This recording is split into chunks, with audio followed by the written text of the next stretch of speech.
For today's lecture, we are moving to Fluid Mechanics 2.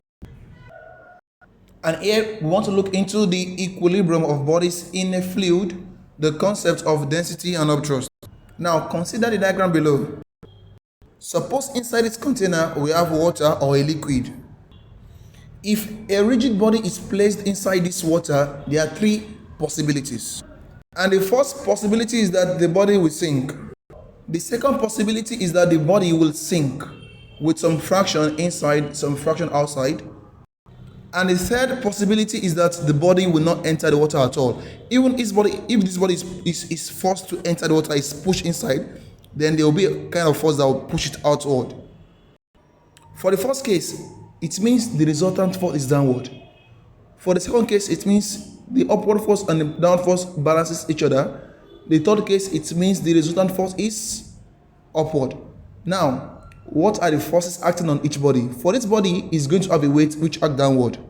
Then in this liquid, there's what we call upthrust, an upward force experienced by a body in a fluid. Just note, whenever a body is in a fluid, like liquid for example, there is always upward force trying to push the body upward or outward outside the fluid. That's what we call upthrust. For the first body, this is the upthrust. For the second body, this is the upthrust. Third body is the upthrust. And all the three bodies also have their own weights. But for this first case, the body sinks because the weight is greater than the upthrust. For the second case, this body floats because the weight equals to the upthrust. And for the third case, the body moves upward because the upthrust is greater than the weight, or the weight is less than the upthrust. For a body to sink inside a particular liquid, the condition is that the density of the body is greater than the density of the liquid. And whenever a body, the resultant force is outward, meaning if I push this body down, it will still go up. For example, if you place empty plastic, like plastic bottle that is covered, when you place it inside water and you push it, then by itself it's going to go up. So in that case, it occurs when the density of the body is less than the density of the liquid. But note, for this third case, you might be thinking that the density of the body and the liquid is equal. No. Densities of two different bodies can never be the same. If you have two bodies and they have the same density, it means they are not different. So this case also occurs when the density of the body is greater than the density of the liquid, although a particular condition has to be met before this can occur, and that should follow what we call the principle of flotation. For this particular one, we are going to apply Archimede's principle. In order to understand the equilibrium of a body in a fluid, we must understand density, and we must also understand what upthrust actually is. First, let's talk about density. The density of a body is the ratio of mass of the body to its volume. And in this case, it means the unit of density is going to be kilograms, volume is meter cube, that's kilograms per meter cube. From here, if we cross multiply, it means the mass of a body equals to the product of its density and volume. Since the mass of the body remains unchanged, what this one means is that if the density of the body is increased, whenever the density is increased, the volume decreases. From here, density and volume, they are inversely related. So if mass is constant, we can say ρ1 V1 equals to ρ2 V2. And this normally occurs when we consider temperature. When the temperature of a body is increased, the density does what? It decreases and the volume increases. It will expand.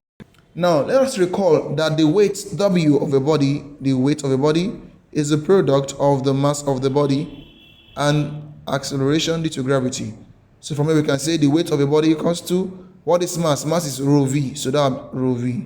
We replace mass with rho V, then there is G there, rho Vg. So when we are dealing with weight of a liquid, this is the formula we use. Instead of using mg, we use rho Vg. So the weight of a liquid equals to the density of the liquid times the volume of the liquid times acceleration due to gravity. Now that you understand what density is, we know how we can relate mass and density together and the weight. Let's now move on. But before that, to understand what density is to a layman, if we take equal volume of different materials, let's suppose I measure 1 meter cube of water, 1 meter cube of petrol, 1 meter cube of, let's say, diesel, 1 meter cube of, let's say, oil.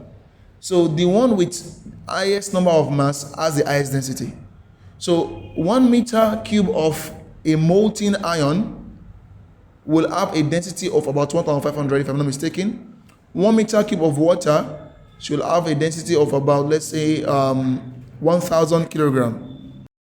So meaning equal volume of different bodies, they have different mass, or we can say they have different weight. And that is the idea of density. Now, let us take this case by case. So this first case, to understand this, we have to apply the Archimedes principle. Then for this second case, we apply the principle of flotation. Let's start with the first one. This principle states that when a body is totally or partially immersed in a fluid, it experiences an upthrust, which is the weight of the fluid displaced. And the most important part of this principle is this last part. The weight of the fluid displaced equals upthrust. To understand this, let's consider the diagram below.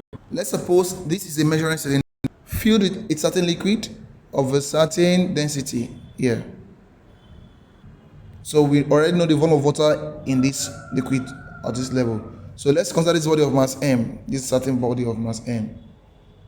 So we can suspend this body using, let's say, a spring balance. So let's use a spring balance to suspend this body.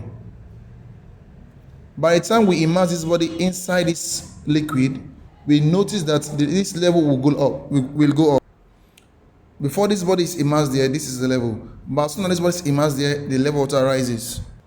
As soon as this body is immersed, the level of water will rise, or let's say liquid will rise from this level to this level. So this is the increment, or we can call this the volume of the liquid displaced. Volume of liquid displaced. Now we notice that when this body is weight, this is spring balance. When we check the weight of this body when it's before it is immersed in water, we call it the weight in air. When this body is already in this liquid, when we weigh it, that weight is weight in liquid. And we notice that the weight in air is always greater than the weight in the liquid. And according to Archimedes' principle, it states that the upthrust in a liquid equals to the weight of liquid displaced. Now, since weight is rho Vg, we can say the upthrust in the liquid equals to rho, that's density of the liquid, volume of liquid. Which volume of liquid? This particular one. Volume of liquid displaced times G. Now, what we realize is, if you look for the difference between the weight in air and the weight in liquid, the difference between the weight in air and the weight in liquid will give us exact value we get when we evaluate this. Let's suppose this liquid is water. If you calculate the volume of water displaced with the density of water with G, we get the same value as when we subtract the weight in this liquid from the weight in air. So it means this is also the upthrust in a liquid. So in short, upthrust in a liquid, according to Archimedes' principle, equals to the weight of liquid displaced. Then using this formula, using this first one, is the difference between the weight of the body in air and the weight of the body when it's in liquid, also equals to this formula. Density of the liquid, volume of liquid displaced times G. So here we have our first equation. We have two equations for upthrust. The first one is when we relate this with this, or we can relate this to this. But if you want to write as one, you can just write upthrust in liquid equals to weight in air of a body minus weight in a liquid equals to density of the liquid, weight of a liquid displaced times G. So what is this upthrust in liquid? What is it? Weight in air, weight in liquid. This is density of the liquid, volume of liquid displaced, and G, acceleration to gravity. Now, another name for upthrust is called weight loss. Because when the body is in air, it might weigh, let's say, 10 Newton. In this water, it might weigh, let's say, 8 Newton. It means the body has lost 2 Newton. So this upthrust, you can notice, please, is also called apparent weight loss. The reason why we call it apparent is because the weight of the body is not actually lost, the weight of the body is fixed. But when we use spring balance to weigh it, the spring balance will read a weight less than its original weight. That's why we call it apparent weight loss. So this is apparent weight loss, upthrust in liquid. This is weight of the body in air. This weight of the body in liquid, or we can call it apparent weight. So this is apparent weight. This weight in air. This is what? Apparent weight loss. Now, another important point is that the volume of the liquid displaced sometimes equals to the volume of the body immersed. For example, this body immersed has its own volume if you measure it. If this body is completely immersed, the volume of liquid displaced here, let me call this volume V1. The volume of the body, let me call it VB. V1 and VB will be the same. Whenever a body is fully immersed, the volume of liquid displaced equals to the volume of the body immersed. But if the body is partially immersed, let's suppose this body was not completely immersed, only part of it. Let's say something like this. Although the level will rise, but some fraction remains inside. Like this fraction remains inside, some fraction are outside. So the volume of liquid displaced, this one displaced equals to the volume immersed, or the fraction immersed. So when a body is partially immersed in a fluid, the volume of liquid displaced equals to the fraction. Fraction has numerator and denominator. Let me write it as A over B times the volume of the body. So if 2/3 is inside and 1/3 is outside, it means A is 1, B is what? 3. Sorry, A is 2, B is 3. So the fraction immersed times the volume of the body. If half of the body is immersed, it means the volume of liquid displaced equals to the half of the body immersed. Let's suppose 1/3 is inside. So it means volume of liquid displaced equals to 1/3 volume of the body immersed. So we should know this, that the volume of liquid displaced sometimes equals to the volume of the body immersed if it's complete. This is for complete immersion. When it's completely immersed, this one is when it's partially immersed. So if it's partially, we use what? This. If it's completely, we use this. Now, instead of using measuring cylinder to measure the volume of the body, and that we can use is called the Eureka can. So this Eureka can is very important or very useful whenever we want to measure the volume of irregular body. So this is diagram of an empty can.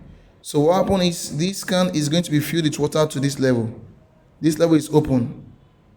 So whenever a body is immersed completely, let's suppose a body is completely immersed, the level of this liquid here will overflow. And after it overflows, what happens? It will force through this to, let's say, a beaker. So let's support this. So in this case, the volume we are going to see here, the volume of water displaced here equals to the volume of the body immersed in this case. So we can actually weigh this particular liquid here. So this actually the volume of liquid displaced, which is equivalent to what we have here. If this body and this body have the same volume, it means the volume of water inside here equals to this volume displaced here. So according to Archimedes principle, if we weigh this water here or the liquid here, the weight of this liquid equals to the upthrust, because this is the volume of liquid displaced. So its weight is the weight of liquid displaced, and according to Archimedes is the upthrust of the body. I think this is the end of Archimedes principle, meaning we are done with this first case. Now to the second case, the principle of flotation. This principle states that a body floats in a liquid if it displaces its own weight of the fluid or of the liquid. In short, a body floats in a liquid if the weight of the body equals to the upthrust in the liquid. And I think that is very, very direct and clear based on what I have explained earlier. So if you record this diagram for this particular body, the weight acts downward, the upthrust is upward. If the upthrust and the weight are equal, definitely this body will float, will be at equilibrium. We know that the weight of a body is mg, and upthrust in a liquid, based on what we did earlier on, equals to the density of the liquid, the volume of the liquid displaced, times g. G cancels g. So for a body that floats in a fluid or in a particular liquid, the mass of that body that is floating equals to the density of liquid times the volume of the liquid displaced. Now suppose we have two different liquids, liquid 1, liquid 2. Let's suppose we have a body of mass m. Let's suppose the density, okay, we don't use that. So let's suppose this body m floats inside these two liquids. So if these two liquids are different, let me call this one liquid 1 and this one liquid 2. So if this body is immersed there, definitely amount of level of water will rise. So if the upthrust of if the upthrust experienced by this mass equals to its weight, the body will float. Now let's suppose the density of the second liquid is greater. Let me call it rho 2. This one is rho 1. If density of the second liquid rho 2 is greater than rho 1, we can say this liquid is thicker, so this body cannot easily enter. So this body will float, but more of its fraction will be outward, will be outside. Although the volume of liquid that will be displaced will be the same. Wait, no, not necessarily the same. Except if the body is totally immersed in the tube. But since the body is floating, the volume is not necessarily the same. But here, some fraction will be inside there. This is the fraction inside there. First one is the fraction inside. Why? Because the density here is more than this. But because the mass of this body is constant, it never changes. We can come here and we can say the density of this first liquid is rho 1. The volume of this one that will be displaced is V1. The density of the second body is rho 2. The volume will be V2 and they'll be different. So in this case, if I multiply the density and volume, I will get the same thing because the mass of that floating body is constant. Now, since the body is partially immersed, you recall I told you earlier on, if a body is partially immersed, the volume of liquid displaced equals to the fraction, let me call it F, now so using A value, fraction of the volume of the body immersed. So for this V1 is the volume of the liquid 1 displaced, so I can write as rho 1. This V1 can replace with F times V1. So F times VB, so really F1. Why this one will be rho 2 F2 times VB. So for this first one, the fraction inside here is more than the fraction here. So for me, I can say VB cancel VB. So you can also say the density of the first liquid multiplied by the fraction of the body floating, or fraction of the body immersed, fraction of this floating body inside, which is F1, equals to rho 2 F2. Because sometimes you might be told to look for the fraction immersed. So this comes to this end of our principle of flotation. Now for the third case, recall this diagram. For this third case, this body will not enter. Even when you push it inside, it will go out by itself. It's because the weight of the body is less than the upthrust, and because the density of the body is less than the density of the liquid, so the body will go outside. In this case, we cannot apply this principle, we cannot apply this principle. So what are we going to apply? Since this case 3 also fall under a body not at equilibrium, unlike this one that is at equilibrium, it means we can treat case 3 as case 1. So what are we going to do? Before we can talk about anything about this third point, this third body, this body must end. We have to force it inside. So what I'm going to do most times is we attach a body that can sink ordinarily in this liquid to this body. We can attach body 1 to body 3, fix together, then we'll force it inside. Then we can remove the effect of this body when it's alone. So from there we can talk about this third body. So for now, let's pause this. We are coming back to this when we get to relative density. But before that, let's talk about average density or density of mixture. Let's suppose we have two liquids. The first liquid has density rho 1, second body has the density rho 2. If these two bodies are mixed together, what will be the density of the resulting mixture? Are we going to look for the average? Are we going to add or multiply? So most students will think we look for the average, or some people think we just add. No. So in that case, since density is the ratio of mass to volume, when two bodies are mixed together, the density of the mixture is still equals to the total mass over total volume. So the bodies that are mixed together, we add the mass of each body, m1 plus m2. we add their volume also, V1 plus V2. But in most questions, it's not going to be as simple as this. Most times, you might not be given the volume, but we'll be given the density of each and mass.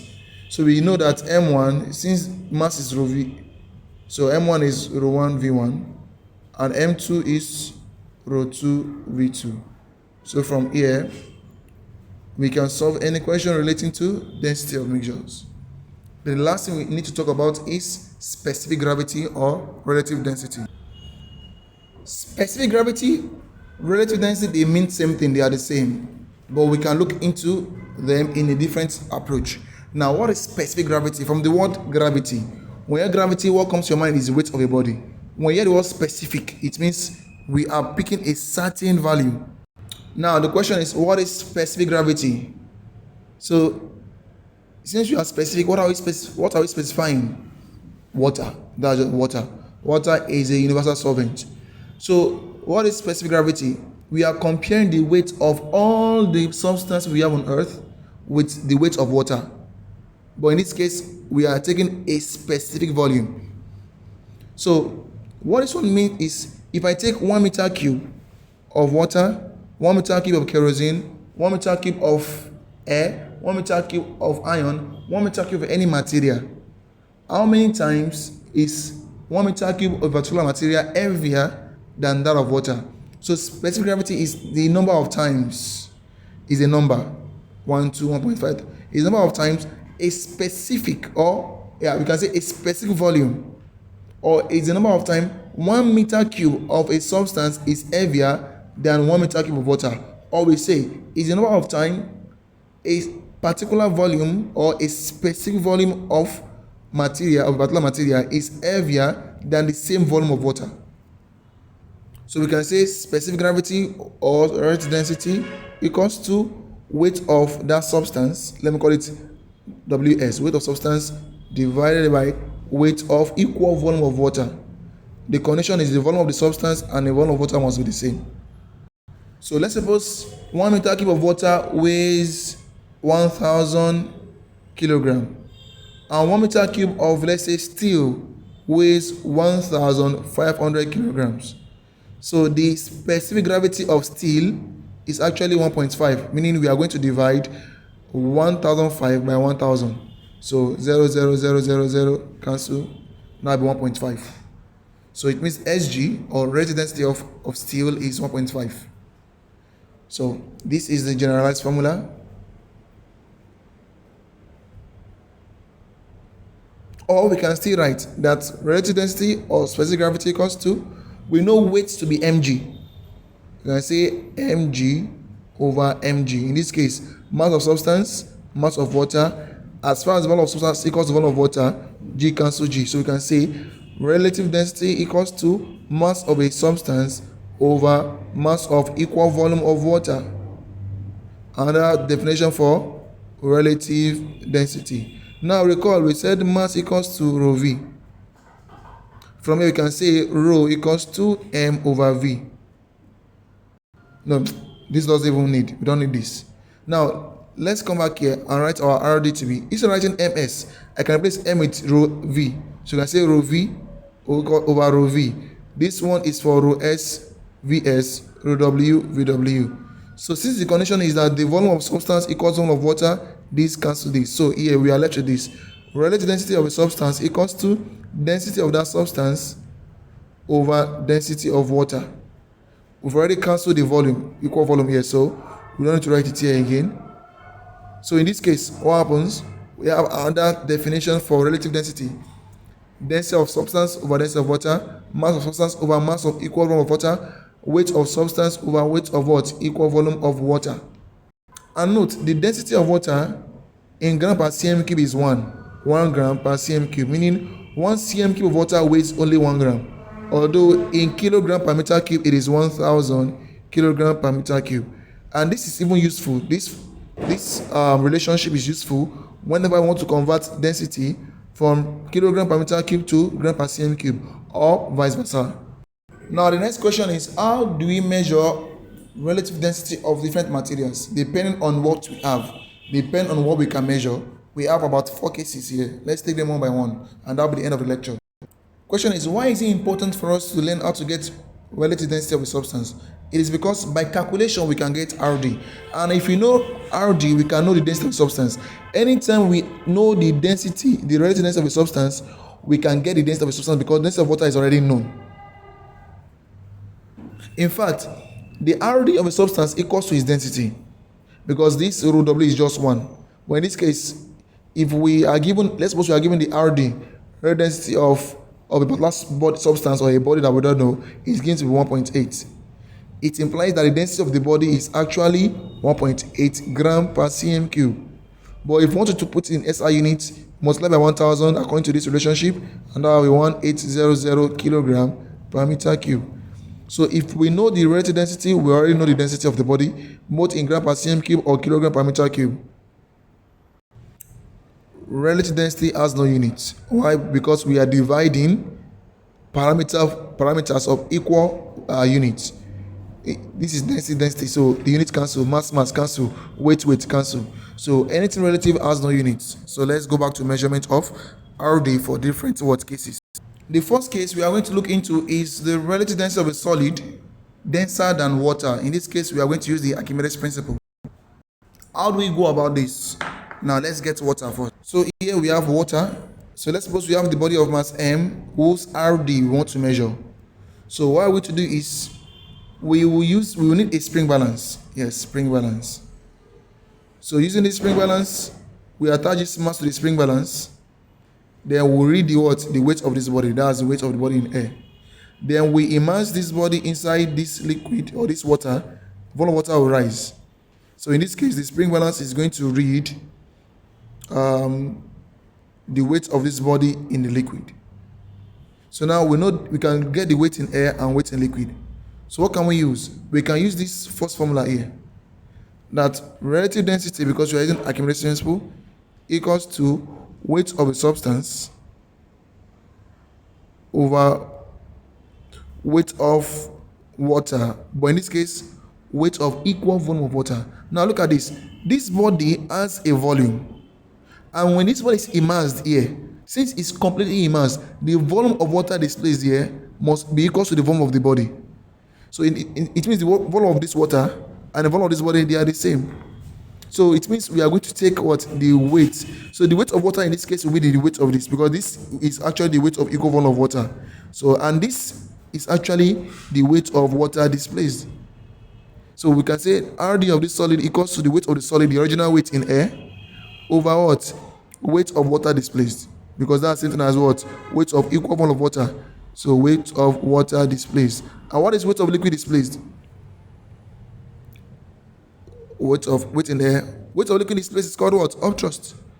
In this case, weight of water displaced is Upthrust in water. So we can just say RD of a solid equals to weight in air over Upthrust in water. Or we can say RD equals to weight in air. What is upthrust? Remember the formula I gave you earlier on? So upthrust is weight in air minus weight in liquid. In this case, weight in air minus weight in water, because the liquid is water. So let's come back.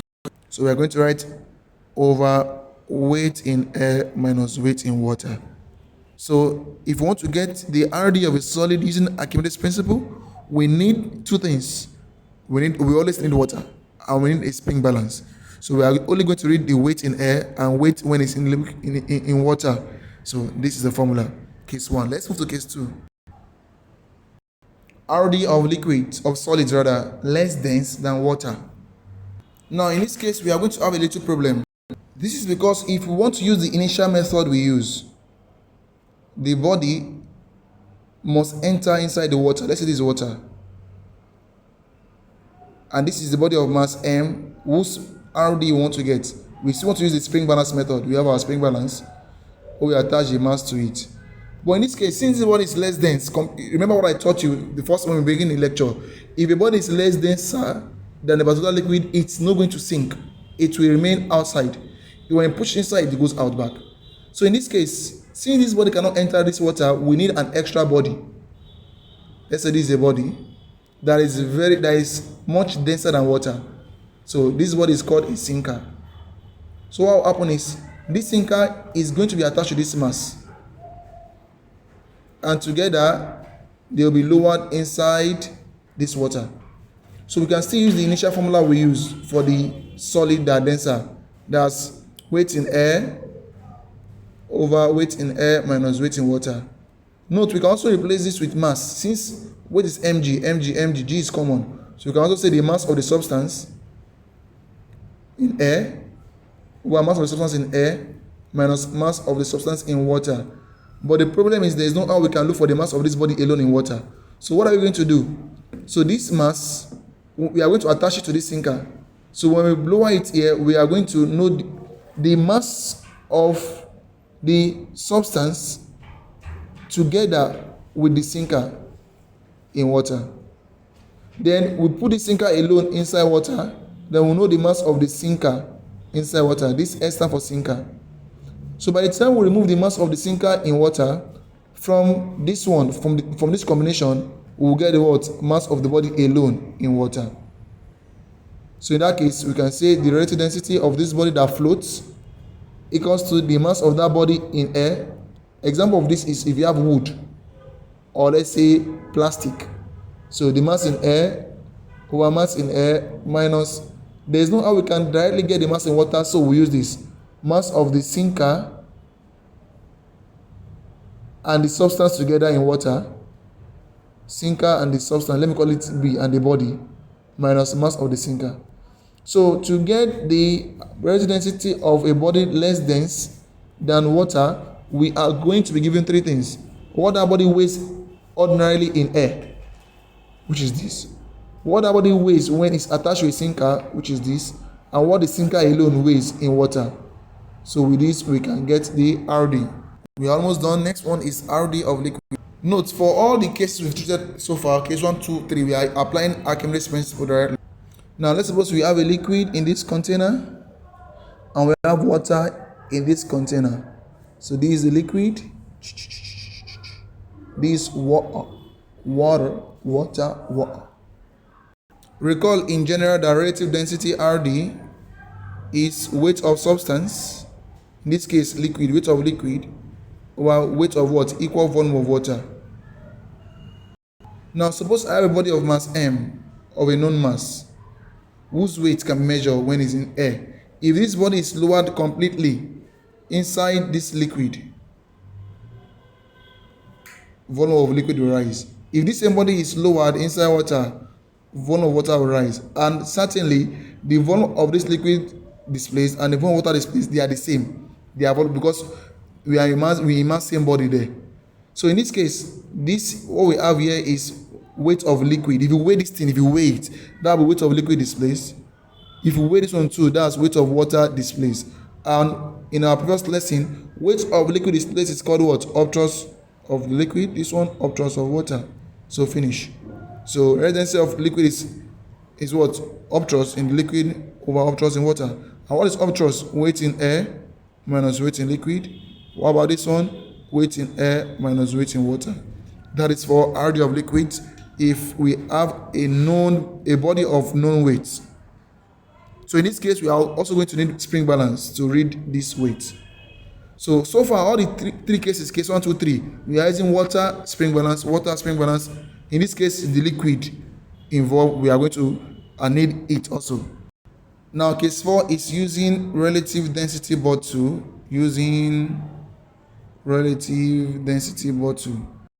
Don't mind my diagram. Let's take this to be empty bottle.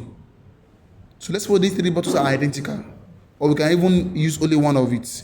So this bottle, when it's empty, let's call it MB, mass of the empty bottle. So we can use this to look for density mainly of liquids, mainly. So we can fill this bottle completely with water. So this will be mass of the bottle when it is completely filled with water. Then the liquid whose RD you want to measure is also going to be poured here. So they will be the mass of bottle containing the what? The liquid. Now, something is certain here. The volume of water here and the volume of liquid here is the same. So recall the second definition of RD I gave you. Relative density equals to mass of substance over mass of equal volume of water. From mass of substance over mass of equal volume. As far as the volume are equal, we only divide the mass. So back, we can say the relative density of this liquid here now equals to the mass of the substance over what? Mass of water. But something is wrong here. What is it? What we are dividing here is actually not mass of the liquid alone, and it ought to be amount of liquid over amount of water. But because we cannot weigh the water alone, we have to weigh it when it's inside the water bottle. So we have to remove the mass of the bottle from this to get the mass of water alone. So we are going to subtract mass of bottle from here and mass of what? Bottle from here. Ordinarily, the RD of liquid is just mass of liquid over mass of water if their volumes are the same. In this case, we are certain that the volume are the same because we are using the same what? Bottle. So to look for the mass of liquid alone, we have to remove what? Mass of bottle from mass of bottle and liquid. Same thing here. So the relative density of liquid using relative density bottle is mass of the liquid and the bottle together minus mass of bottle. Mass of the liquid and the water together minus mass of bottle. So this is the last case. In this case, we are stylishly still using the Archimedes principle. But here we are not using spring balance. So what do we need? We need the density bottle. Since we are going to weigh this, we need a chemical balance or beam balance to measure the mass. So in this method, we need the bottle. We need to use chemical or beam balance to measure the weight of the following: the empty bottle, bottle filled with water, bottle filled with liquid. Now, this ought to be the end, but sometimes we might want to measure the RD of solids that are not rigid. Like for example, if you have granules, like if you have sand or salt, things like that, how can we measure the relative density? We can actually use the same method. But the only problem is that this is not a problem, we can measure the empty bottle. This is not a problem, we can measure the water completely filled with bottle. But for salt, for example, or sand, when we pour it inside this bottle, there is still going to be space in between the sand. So the sand can never fill up the bottle completely. So meaning the volume of sand inside the bottle cannot be equal to the volume of what? Volume of the bottle itself, which is the volume of the water. So that's the problem now. So what are we going to do in this case to solve this? If you want to do this, we are going to have another extra bottle or same bottle, but we are going to have the fourth case. So here we have the empty bottle. Here we have the bottle completely filled with water. Here we have the bottle partially filled with that sand or salt. Then the third case is this one. This one is bottle with the salt, let me call it solid S. Then this solid, the remaining part here, we are going to fill it completely with what? With water. So this is mass of bottle plus the substance plus water.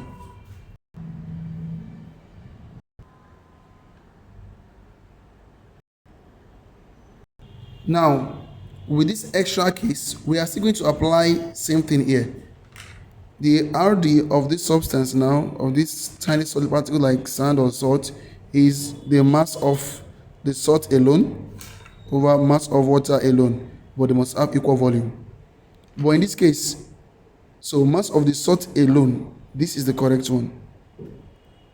So we are just going to remove the mass of the bottle from this to get the mass of the substance or the tiny solid or salt. So this minus this gives us this. So this one equals to mass of the bottle and substance minus mass of substance over. Now, what about the mass of water?